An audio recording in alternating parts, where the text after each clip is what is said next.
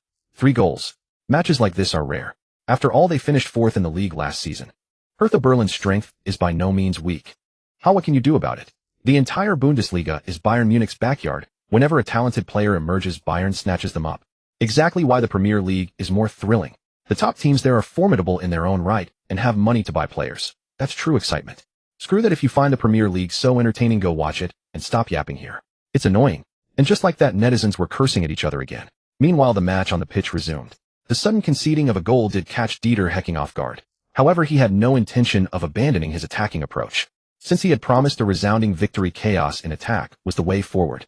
A sharp whistle from the referee signaled the restart, and Zeko passed the ball sideways before charging forward alongside Graphite. Just as before, Schaefer immediately passed the ball to Qin Sheng on the left flank. However, this time, before Qin Sheng could even receive it, Tavares and Marcel swiftly converged on him. With insufficient space, Qin Sheng had no interest in taking on 2 defenders. So before they could close in, he immediately passed the ball back. Throughout the match, Hertha Berlin maintained a 4-4-2 formation. For defenders, 4 midfielders. With 2 midfielders moving up to double team Qin Sheng, a gap naturally appeared in the center. Seizing the opportunity, Schaefer surged forward with the ball. This forced Marcel to retreat. Although there were still 2 other midfielders, the opponents also had 2 players poised to strike. If they slipped up, unexpected trouble could arise. Seeing Marcel charging towards him, Schaefer nudged the ball to his right, then pivoted and sent a pass to Qin Sheng, who was sprinting down the left flank. Qin Sheng's runs were always sudden and full of effort. Combined with the attacking side naturally holding the initiative, the marking Tavares simply couldn't keep up. He could only watch helplessly as Qin Sheng tore down the field with the ball. Unsurprisingly, right back Diekmeyer once again found himself facing Qin Sheng. Diekmeyer was on the verge of despair. He genuinely couldn't defend against this. Letting him by repeatedly was just too much. Yet despite his frustration, Diekmeyer maintained his focus, positioning himself sideways near the edge of the penalty area. Protecting the center and showing him the outside was the standard defensive stance. As for the cross, he'd leave that to his teammates inside the box. It was just as he anticipated. Facing the defender, Qin Sheng simply nudged the ball forward and bolted towards the byline. His speed and explosive power left Diekmeyer with no chance to block. He could only watch as Qin Sheng glanced up to locate his teammates, then whipped the ball towards the far post of the penalty area. The accuracy of the cross was, as always, terrifyingly precise. However, this time, it wasn't a swift counterattack, and Hertha Berlin's defenders had managed to hold their positions. The ball was ultimately controlled by left-back Otter at the right side of the box.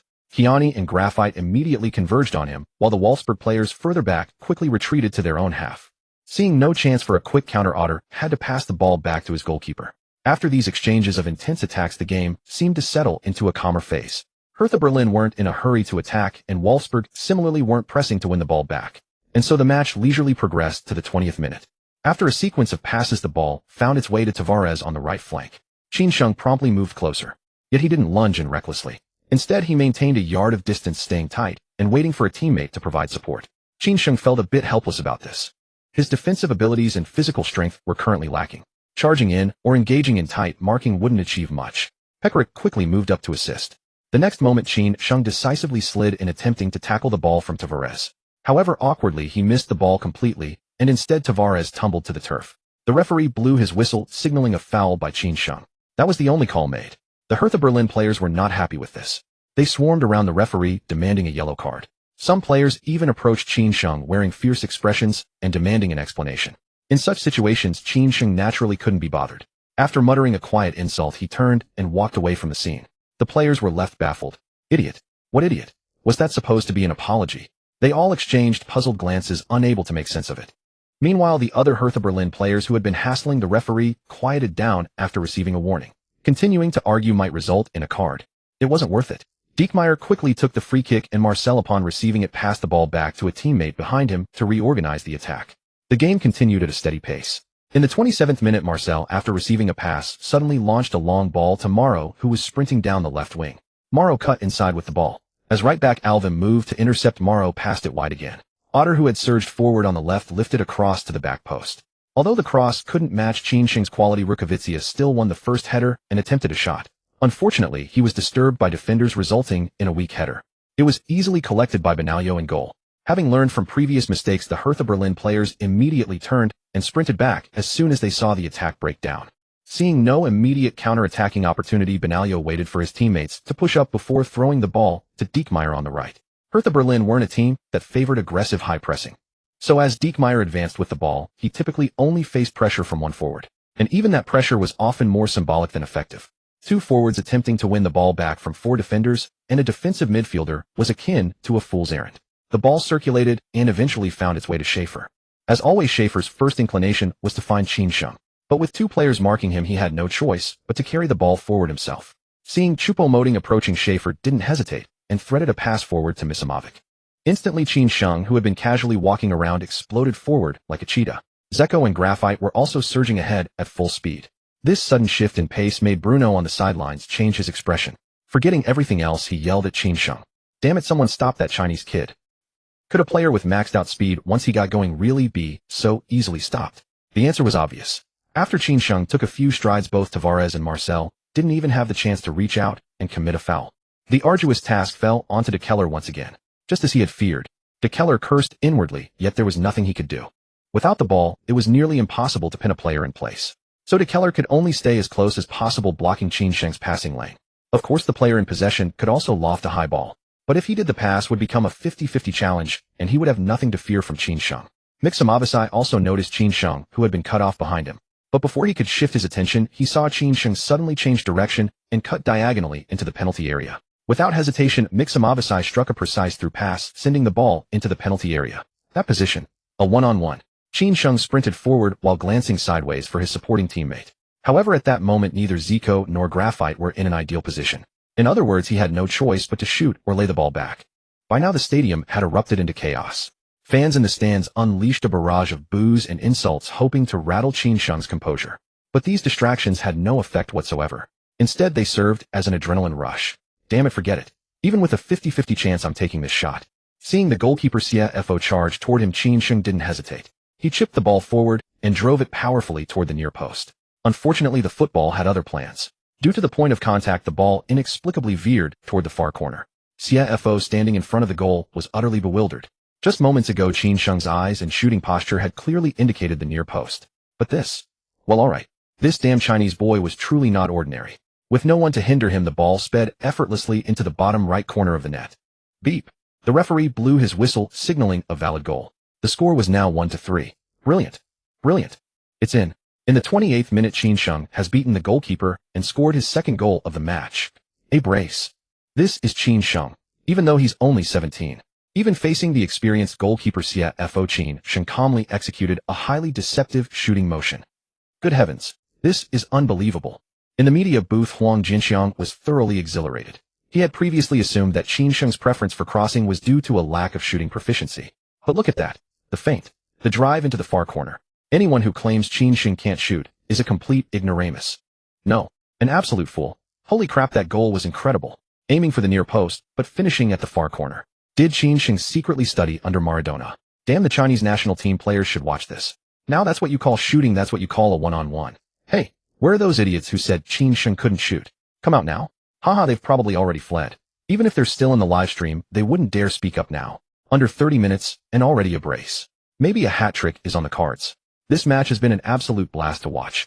The first Chinese player to complete a hat trick in Europe's top 5 leagues. Just thinking about it gets me excited. Bro, Qin Sheng is of Chinese descent, not a Chinese citizen. Can you wake up, eh? I don't care. As long as he has Chinese blood and a Chinese name, he's one of us. On the pitch, Qin Sheng was still somewhat dazed. Had he just scored? He had clearly aimed for the near post, yet it drifted so far wide. And it actually went in. As expected. No matter how poor your technique, luck can carry you. Haha, Qin, your one-on-ones are incredibly solid, not bad. Zico and Graphite jogged over side by side, their eyes filled with admiration. What a wonderful teammate. Despite his excellent shooting ability, he insisted on setting them up time and again. A selfless player like that was rare indeed. The Wolfsburg teammates gathered around Qin Sheng.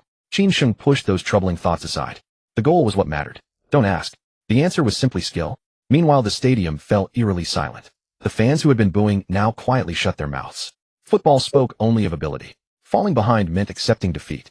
However, Qin Sheng had no intention of letting them off the hook. Before the match resumed, he quickly strode toward the sideline, raised his right hand with his index and middle fingers extended, signaling to. At the same time, his left hand formed the number 1. At first no one understood what Qinsheng meant. But when they saw the massive 1-3 on the scoreboard, the Hertha Berlin fans erupted once again. That bastard is taunting us. He claims 2 goals and 1 assist. Damn butcher, you dare provoke us. Fuck you, yellow-skinned monkey.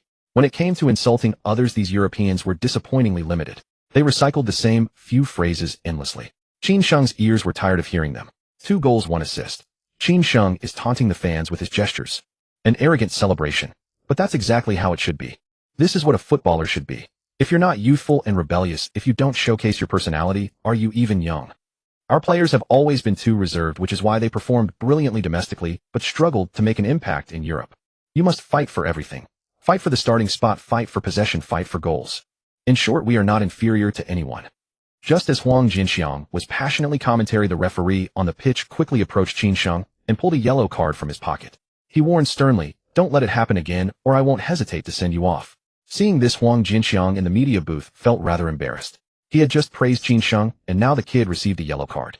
It was almost like a cautionary example. Ahem. Old Huang cleared his throat and quickly adjusted his tone. Of course, while showcasing our personality, we must also abide by the rules of the game. Openly provoking fans like Qinsheng is unacceptable. You could adopt a more subtle approach. For example, running toward your own fans. Ahem. But I still suggest minimizing these unnecessary yellow card offenses. Huang Jinxiang felt terribly stifled. It had been so satisfying, yet he had to lecture and pretend to be moralistic. Haha, teacher Huang's words contradict himself. Didn't he just say players should be expressive? Haha, I think he should be expressive. Even a yellow card doesn't matter. I find those hypocritical Europeans annoying anyway. Slapping their faces to their faces feels great. Exactly. These guys discriminate against this and that all day long. They're bored out of their minds. I think Qinsheng could hold back a bit longer. Once the match is over, he can celebrate however he wants. At worst, he gets a red card and a 1-match ban. Who cares? What if Wolfsburg loses the next round without Qinsheng? If you want to win the championship, it's better not to take risks. Exactly. Winning the championship is the greatest insult to these people. On the sidelines, Bruno also ran up to Dieter Hecking and berated him, angrily denouncing Qinsheng's provocative behavior toward the home fans. Dieter Hecking, however, was not one to tolerate such reproach. He turned around, directly cupped his hands over his inner thighs, and thrust violently toward Bruno. It was reminiscent of the time when the fiery Simeone years later did the same thing at home against Juventus, leading 2-0. This crude gesture nearly infuriated Bruno to death. Damn it, this bastard was at least a head coach of a team. How could he openly make such vulgar physical movements? The key point was that this was the Berlin Olympic Stadium, their home ground. Many fans were watching. Bruno was not about to back down at this moment. He also made a thrusting motion toward Dieter Hecking. Witnessing this farcical scene, the on-site reporters quickly aimed their cameras at the two and snapped away. The referee, who had already placed the yellow card back in his pocket, ran over again, pulled out the card, and showed one to each of them. This scene was so absurd that even Huang Jinxiang, a seasoned commentator in the press box, couldn't hold back and almost burst out laughing. Ahem. The tone of the match has gone awry. Such a scene of both head coaches provoking each other is a rare sight. Especially this. This distinctive provocative gesture. Ha, damn it, these two guys are killing me. They are nothing but 2 old hooligans. This is what makes football interesting. If everyone behaved properly, what would there be to watch? This is still mild. Some have even taken a dump on the pitch. Oh, come on, you can't be serious. Really, during the 1990 World Cup, the gentleman of football, Gary Lineker, slipped and shat while tackling and then rubbed the ground repeatedly to clean up the excrement. That was incontinence. He didn't do it on purpose. Can you just watch the game properly? You men are disgusting me to death. The match continued. Beep. With the referee's whistle, the two sides resumed their contest. Trailing by 2 goals, coupled with Qinsheng's earlier provocation of the fans, the atmosphere became highly charged. In the 35th minute, Marcel received a pass from a teammate in the midfield and advanced quickly. Facing the fast-approaching Schaefer, Marcel feinted to the left, intending to cut past him. Unfortunately, during the feint, the ball at his feet was cleanly intercepted by Schaefer. Regaining possession, Schaefer hadn't yet organized a quick counterattack when he was directly tripped by Marcel, who had immediately pressed him. An obvious foul. There was even a suspicion of a tactical foul. Yet the referee did nothing beyond stopping the play. In football, a certain degree of home field bias is normal. Schaefer complained a few times, but didn't say much. 2 minutes later, on the right flank, Ziani received a pass and quickly advanced past the halfway line. Then, with 2 consecutive 1-2 passes with Alvim, he dribbled near the right side penalty area line. Facing the fast-charging Oder, Ziani immediately crossed the ball. Zeko, charging into the box, leaped high and headed the ball toward goal. Unfortunately, he was disrupted by a defender and didn't connect properly. The ball went wide of the goal. This was initially just a routine attack. However, Ziani was now lying on the turf, clutching his thigh and groaning in pain. At this moment, the Titan Sports live broadcast was replaying the previous attack. Slow-motion footage showed that after Ziani passed the ball, he collided with the fast-approaching Oder. One was completely unprepared, the other charged head-on. Ziani suffered greatly. The footage even showed Oder's stud stomping on Ziani's thigh. Oh dear. Oder's move was truly malicious. It was a completely unnecessary additional action. Lucky it was on the thigh, or if it had been on the shin or ankle, Ziani would probably have been crippled on the spot. Looking at Ziani writhing in pain on the ground, old Huang couldn't help but feel his heart clench. Alvim, who was closest, saw everything. Before the referee blew his whistle, Alvim rushed forward and angrily shoved Oder to the ground. Oder naturally knew what he had just done. To avoid getting beaten and to escape the referee's punishment, Oder quickly covered his face and began to wail in pain. Damn bastard, what are you doing? Seeing his teammate being bullied, Marcel, who had dropped back near the penalty area, also angrily shoved Alvim to the ground. Alvim was no fool. Seeing Oder feigning injury, he also covered his face and groaned in agony. Damn it, as if no one had ever watched the La Masia film school. It was like a powder keg had been ignited. All the players erupted instantly. Even the fans in the stands began throwing paper balls and water bottles onto the pitch, venting their negative emotions. Damn Alvim, how dare he lay hands on their player. Some hardcore fans were frantically climbing the wire fence, trying to storm the pitch and join the brawl. On Wolfsburg's side, the big black man Graphite rushed over, pressing his forehead against Marcel's and furiously spitting saliva. The crowd gathered together. Some pushed each other. Others tried to mediate, urging both sides to calm down. Beep, beep, beep. Just as the situation was about to spiral out of control, a series of piercing whistles rang out. The referee stood between the two teams, pulled out a yellow card, and showed one each to Graphite and Marcel. Then he inquired about the injuries of the three players lying on the ground. He was well aware of what Oder and Alvim, those two bastards, had done. But knowing was one thing, he still had to go through the motions. As for Ziani, it was indeed a bit troublesome. He had indeed seen the two collide. Ziani, how do you feel? Qin Sheng asked while looking at the injury on Ziani's thigh. There were some bruises on the thigh with clear stud marks visible. It was clearly a direct stomp. Ziani took a deep breath and gently tried to move his right leg. After not feeling any obvious pain, he breathed a sigh of relief. It should just be a superficial injury. With Qin Sheng's help, Ziani stood up and tried to put weight on his right leg again. After confirming that no bones or ligaments were damaged, he gave the referee an okay gesture. By now, Oder and Alvim had already stood up with the help of their teammates feigning injury. The referee glanced at the stud marks on Ziani's thigh and unhesitatingly pulled out a yellow card and showed it to Oder. Of course, Alvim, who had made an obvious retaliatory move, also did not escape the yellow card. Yellow card. The referee was lenient to both Oder and Alvim. A red card for the stomping would have been justified and no one could complain. And Alvim's subsequent shove could also be classified as a retaliatory act, giving the referee ample reason to show him a red card. I hope both sides can calm down and not commit any more rash actions. Oh, what a disappointment, they didn't even fight. Damn, upstairs, if you want to watch a fight, go watch the octagon, or boxing, why come to watch a football match? I think getting a yellow card is fine. If a few were sent off, the game would lose its appeal and become completely one-sided. Exactly, with more players you can cover, but if Qin Sheng starts charging with fewer players, no one can stop him. But honestly, Oder really deserved to be sent off. That kind of action was too dangerous. The conflict caused the match to be suspended for nearly 5 minutes. After the game resumed, both sides tempered their physicality and the match returned to its normal rhythm. Wolfsburg temporarily lost their appetite for attack. For a full 8 minutes they remained pinned in their own half, playing purely on defense. The 1-3 scoreline held until the end of the first half. Back in the locker room, Diethelm Black had the team doctor re-examine Kiani's right leg injury while simultaneously outlining the tactical plan for the second half. Lads, you played excellently in the first half. But that's not enough. We promised a thorough victory, so we'll find a way to deliver. The opposition will ramp up their attacking intensity in the second half. That's our opportunity. Hold the defense firm and crush them with quick counterattacks. Diethelm Black's words were simple and direct. After a brief tactical briefing, he left the players time to recover and regroup. On the other side, Bruno gathered his team, unrolled the tactical board, and began speaking. I know you feel the immense pressure, just as I do. And the shame. 1-3. That is absolutely not your true level. Your task is simple. In the 45 minutes remaining, claw those goals back. Attack. Everyone push forward, use direct long balls. And Dirk Meyer, you need to keep an eye on that Chinese lad. His speed is the engine of their counterattacks. Your defensive duty is the heaviest. You don't need to join the attack, just mark him tightly. Remember, you're still clean, but that Chinese lad is carrying a yellow card. That's your advantage. 15 minutes passed in the blink of an eye. The second half began with both sides returning to the pitch. Hertha Berlin attacked. The referee's whistle blew. Bunyakuku's side footed the ball into play and surged forward. Hertha players pushed forward in unison. Facing Zhika's pressing challenge, Marcel sideways passed and quickly crossed the halfway line. Choupo-Moting, reading the play, perfectly feinted one way before passing it back. Marcel controlled the ball, drove forward, and sliced it wide to Maro on the left flank. Maro didn't stop the ball, immediately laying it off to the overlapping left-back Aotir. In an instant, Hertha's entire attacking line surged toward the penalty area. Aotir, receiving on the wing, immediately drove to the byline and delivered a cross. The ball rocketed toward the far post. Li Ji rushed forward and rose for a powerful header. The ball flew straight at goal, but Bernalio positioned perfectly palmed it away. Center back Costa cleared the danger, immediately turning and booting the ball out of the box. It sailed toward the left flank. It landed near Qin Sheng's position. In this aerial challenge, Qin Sheng couldn't overpower Dirk Meyer, who was marking him. Dirk Meyer ultimately collected the ball and played it back to his defenders. 3 minutes later, Hertha Berlin launched another attack. Mauro advanced rapidly down the left, and after combining with a teammate over a quick 1-2, he slipped a horizontal pass into the path of Marcel, who was making a late run. Marcel struck the ball first time from distance. Unfortunately, his accuracy was lacking. The ball sailed wide of the post. Wolfsburg goal kick. Even in defense, Hertha Berlin maintained an unusually high defensive line.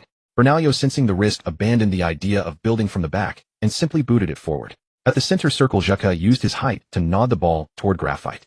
Graphite controlled it with his chest and immediately drove forward. Facing the closing in, Choupo-Moting, Graphite launched a long ball toward the left corner of the penalty area. An ambitious attempt. Given the distance and pace, most players wouldn't have reached it. But Qin Sheng was not most players. Like a sprinting cheetah, he pumped his arms and accelerated to maximum speed. Dirk Meyer couldn't even keep pace, let alone reach him in time to commit a foul. Before the ball crossed the touchline, Qin Sheng threw himself forward and kept it in play. Graphite was stunned. That pass had been a mistake. Too much power. He never expected Qin Sheng to recover it. This lad's pace is inhuman. Graphite thought, pushing forward into the box. Meanwhile, Qin Sheng, having controlled the ball diagonally, quickly rose and dribbled toward the penalty area. Facing the rushing goalkeeper CFO, Qin Sheng played a precise square pass to Xhaka. At that moment, both Xhaka and Graphite were in promising positions. But Graphite had already scored once. Fair share, right? More importantly, if Graphite kept scoring, he'd steal the Man of the Match award. If his mission failed, his attributes would drop by 10%, dragging down the team's overall strength. This was about the bigger picture, not some perfect stats card. Qin Sheng reassured himself, legs coiled, ready to pounce on any rebound. His shooting stat of 55 wasn't great, but anything could happen. No, hadn't he already scored one? Meanwhile, seeing the ball hurtling toward him, Xhaka's eyes lit up, and he struck it cleanly. The ball curled into the bottom left corner. CFO lay on the turf bitter. From that range, even his quickest dive couldn't reach it. The referee blew his whistle. Goal. The score was now 1-4. Beautiful. Beautiful. The goal. Qin Sheng's assist, Xhaka finishes, sealing the victory. Good heavens. Can you believe this pace displayed by a 17-year-old? Unparalleled. Like a dragon emerging from the sea, like auspicious clouds rising from flat land. This is Qin Sheng, the fastest player in football history. That recovery was absolutely incredible. It looked like it was going out, but Qin Sheng kept it alive and set up the assist. Undisputed fastest player in world football? He's even quicker than Cristiano Ronaldo. It's just a shame Qin Sheng doesn't like to score himself. He had a clear chance, but chose to assist instead. Haha, he's just like my Messi, selfless.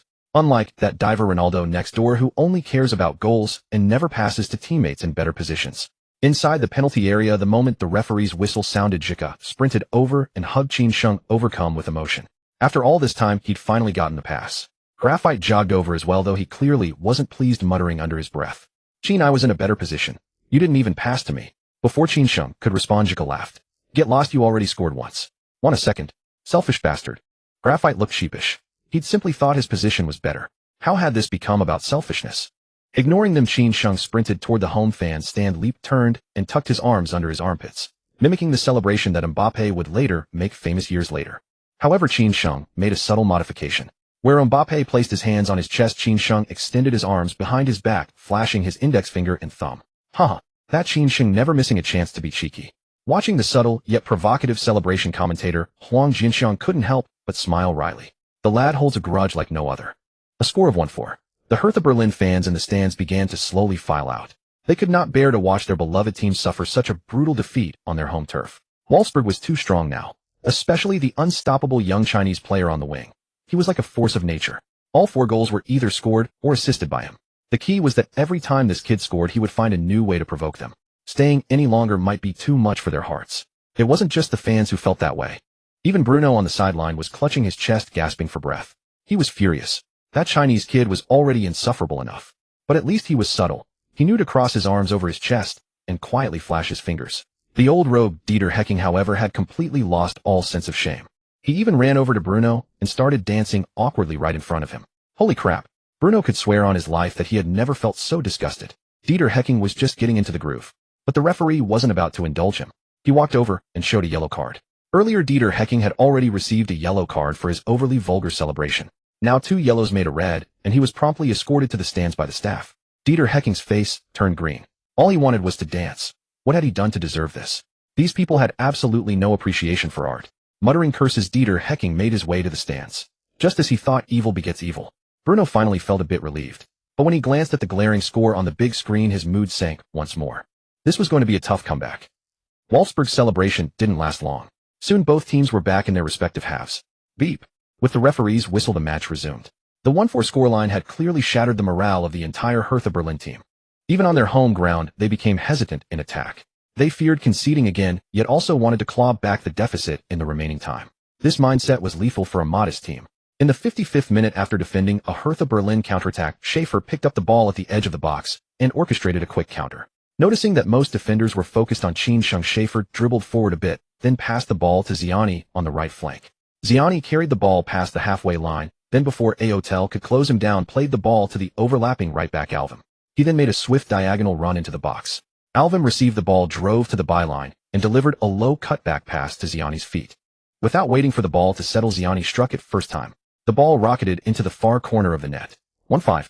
At that moment, the Berlin Olympic Stadium fell completely silent. The fans who hadn't yet left stood up in discontent and walked out. Wolfsburg fans, on the other hand, were far happier. They cheered and waved their scarves, eventually singing their club anthem in the away section. Hertha Berlin's coach Bruno was still shouting desperately, trying to rally his players. But his sweat-drenched face and pale complexion betrayed his inner panic. Yes, panic. He was terrified that the wild beast from Wolfsburg would keep attacking. The match is over. A bloody massacre. In the face of the mighty Wolfsburg, Hertha Berlin has almost no resistance. It's completely one-sided. Qin Sheng scored 2 goals and assisted 2. He practically created all of Wolfsburg's goals tonight. Terrifying attacking ability. Almost all Hertha Berlin fans have left. Wolfsburg is making substitutions. Coming on is the German defensive midfielder Reether. He replaces number 45, Qin Sheng. Looks like they're planning to protect the lead. Watching the substitution board lit up by the sideline, Qin Sheng felt terrible. Damn. There were still a full 35 minutes left in the match. He could easily pick up an assist or score another goal. That would make the task pressure much lighter later. The crucial thing was if Zeko and Graphite kept scoring, maybe even got a hat trick, then his man of the match award might be gone. But the board was already up, so Qin Sheng had no choice but to obey. Of course, if the substitution caused him to fail the mission, he would hunt down the guy in the stands. In the stands, Dieter Hecking, who was watching Qin Sheng leave the field with a loving smile, suddenly felt a chill, as if someone had set their sights on him. Qin Sheng wasn't the type to just sit back and accept defeat. Even after being subbed off, he was frantically suggesting the park the bus tactic to assistant coach Davis. Look, it's 1-5 already. Why keep attacking? It's just a league match. Give mercy where it's due. If they provoke Hertha Berlin into a dirty foul, it wouldn't be worth it. Aotel's earlier stamp was a precedent. Davis thought it made sense and quickly had his assistant pass a note to Dieter Hecking in the stands. After receiving a positive response, Davis waved for the eager players to drop back. In the remainder of the match, Wolfsburg, with a comfortable lead, launched no significant attacks. Hertha Berlin, on the other hand, charged frantically down the wings. But against a defense as tight as an iron bucket, neither Tavares nor Mad had any effective solution. In the end, the 1-5 scoreline held until the final whistle. When the 90 minutes of regular time ended, the referee blew the full-time whistle. At that moment, Qin Sheng's task progress changed. Man of the match 14, goals 24, assists 24.